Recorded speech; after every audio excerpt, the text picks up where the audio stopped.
Here is the top of the table with just 2 matches to go.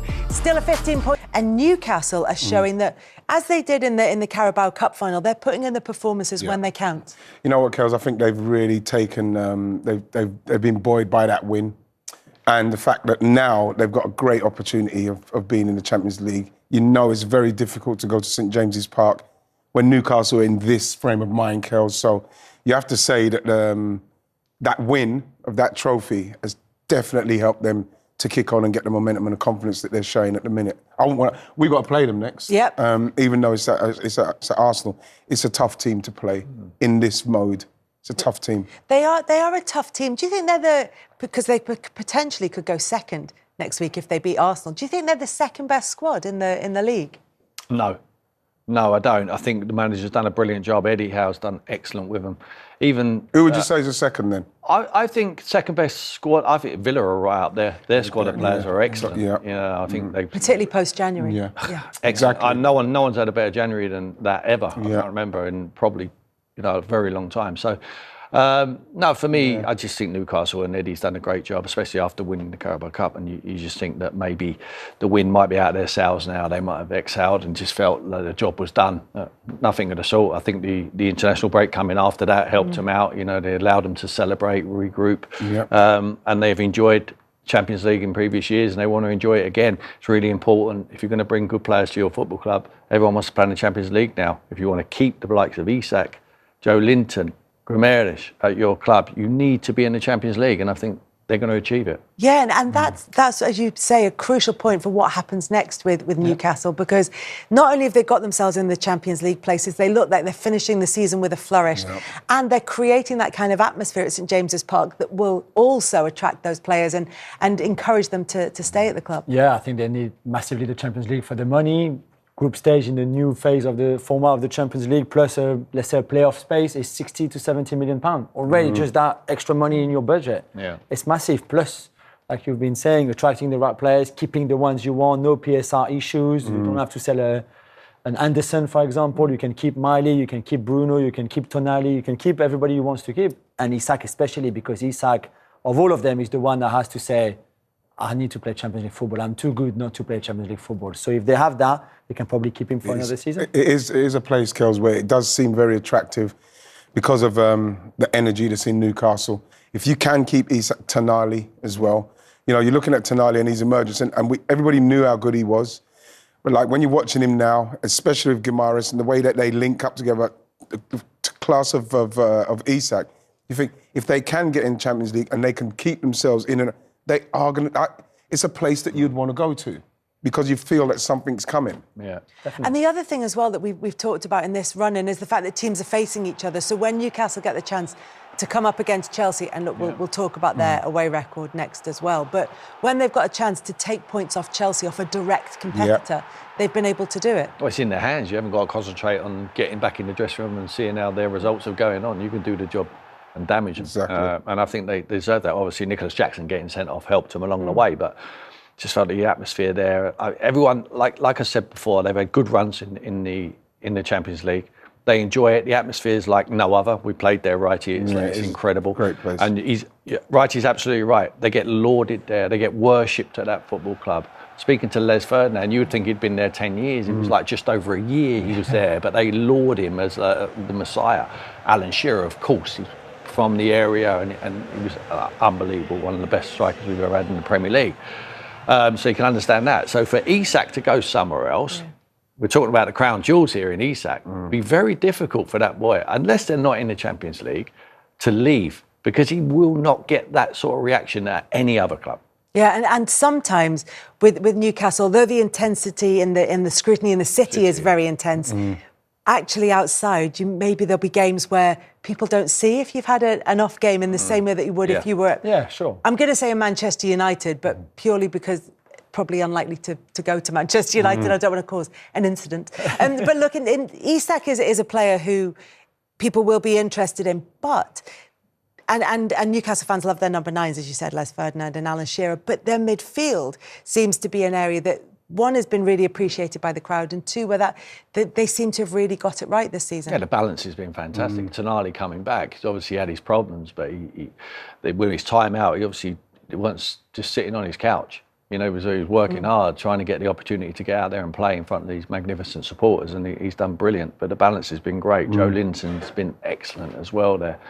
You know, I just think they've done a good job. It's wide men as well. We don't even talk about Barnes, who's sitting on the bench for a lot of the season. All of a sudden, he gets his opportunity. Gordon steps out of the arena. He comes, affects the game every time he plays. Murphy, no one ever mentions. We never even talk about him in the same breath as England, but he should be in the reckoning, without doubt. I mean, he affects the game. He scores goals, he assists.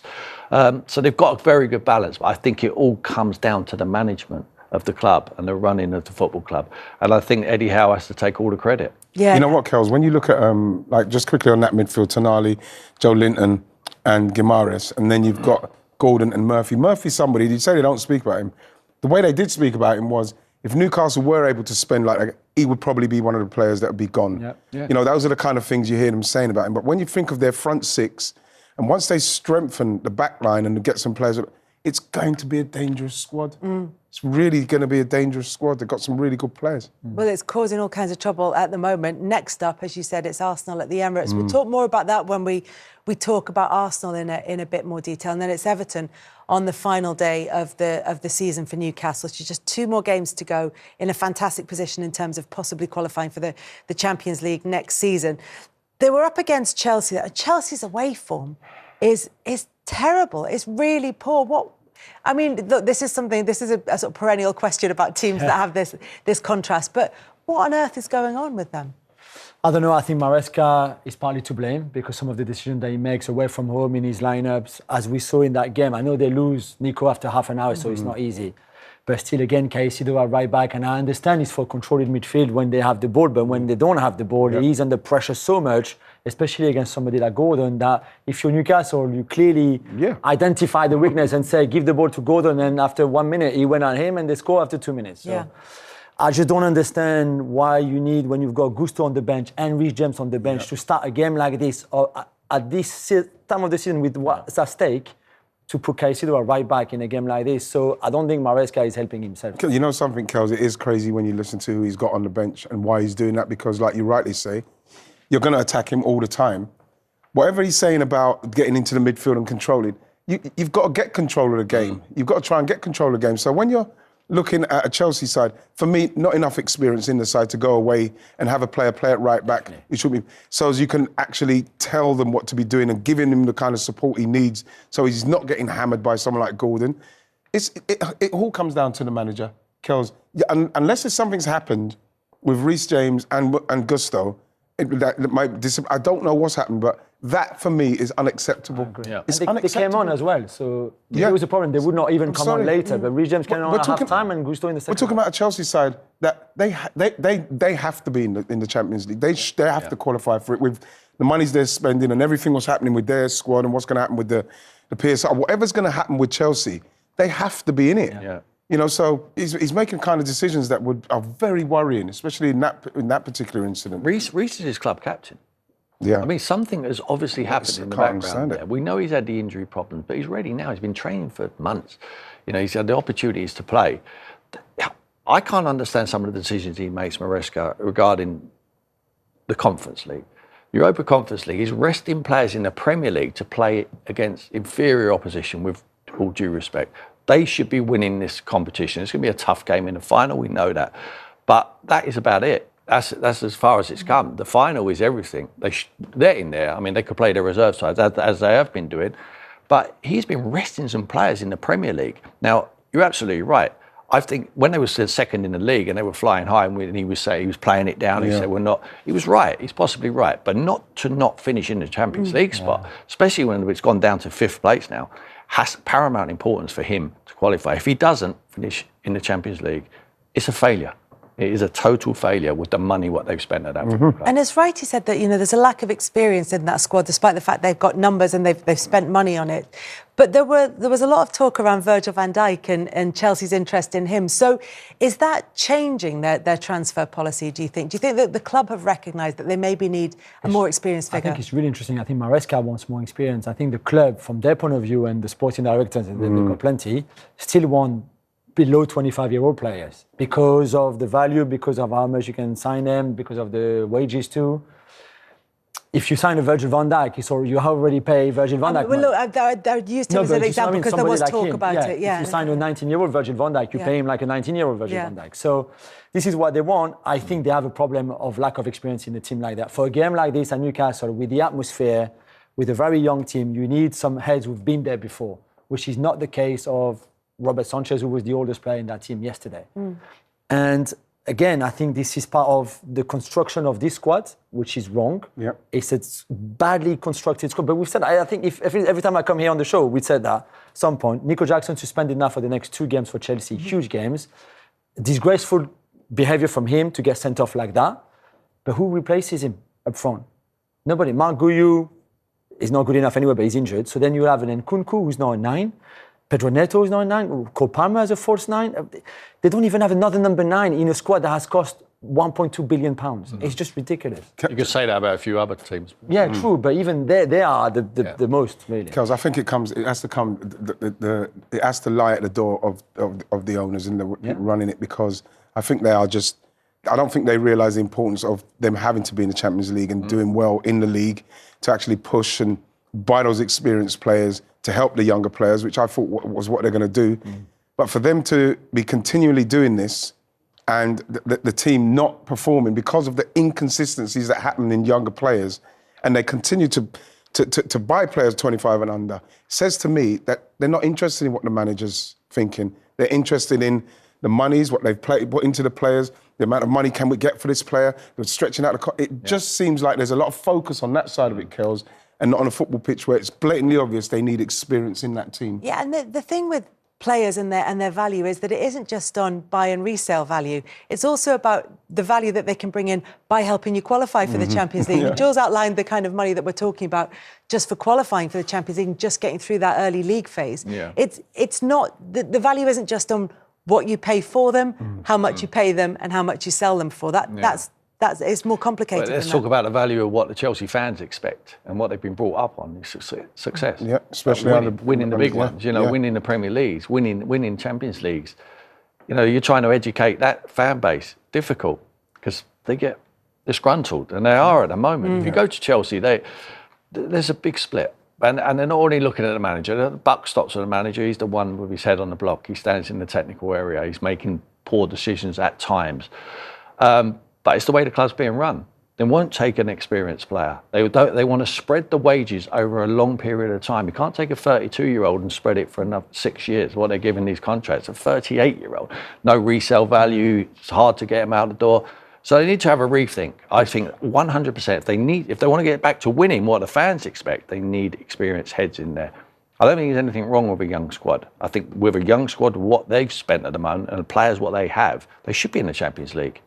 They should get that money, the finances, what that brings. To win the Champions League, it's a different matter. Then what happens with the confidence, Kells, of the young players when you continue to get into the stages where you're supposed to be winning things like Chelsea do, and you're not? The players, it's going to eat away, it's going to erode again. They're going to start getting less and less confident in what they're doing, and then they will lose games. They will hide. They won't, because they haven't got the experience. Well, we saw Cole Palmer, didn't we, Wright? We saw him for that period. He started so well, and then he had this dip. And we're talking about one of the most confident players we've seen. I mean, everything looks like water off a duck's back to him. He just gets on with it.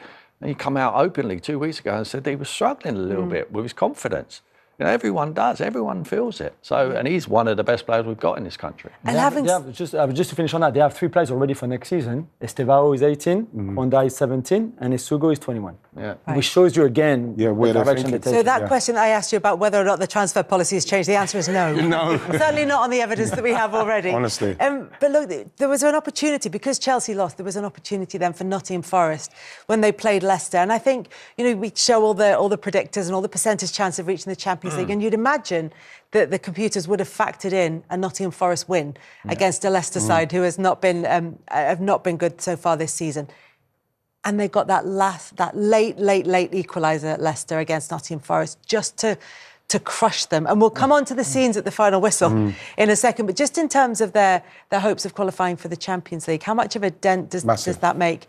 Is it not just the result, it's how it happened, it's who it happened against? I think that we have to take into consideration that's a massive derby for them, Leicester, Nottingham Forest. So that's going to be a little bit more pressure than people think simply because of where Forest are and where Leicester are. Obviously, Leicester have gone down. But I knew that game was going to be tough for them. But still, you know what I mean? You have to get it done. This is where you have to get it over the line. I know they've had some disappointments leading into the end of the season, semi-finals. I actually thought they were going to get there to the FA Cup final. At least it would have been a real good reflection on their season. So now, to draw against Leicester and still not quite get there, you can see where the frustrations come. I suppose that's why the owner came down at some stage. But you think to yourself, that should have been a game they should have seen out, got it done, however they could get it done. But, you know, it's a derby. They couldn't get it done. We can't not see this. So Taiwan Awoniyi is injured or gets injured in the game. And there is there seems to be has been very critical of medical squad about the Awoniyi injury. How communication with the owner on the pitch as a manager, Tim? I think he's not directing it towards Nuno. No, I think he's sharing it with him and saying that how on earth did we make this mistake? You know, why did the physio give him the thumbs up? You can clearly say he's okay to come back on. So manager, from his 100 yards away, he obviously thinks it's okay, he's fine. You know, I'm going to make the last substitution. And it backfired on him. So I love it. I love that. I mean, would I love that with the noise now on the next day? Possibly not. You know what? Because the way it's been perceived, I think the Marinakis has come out and he squashed that a little bit. He's told everyone what it was.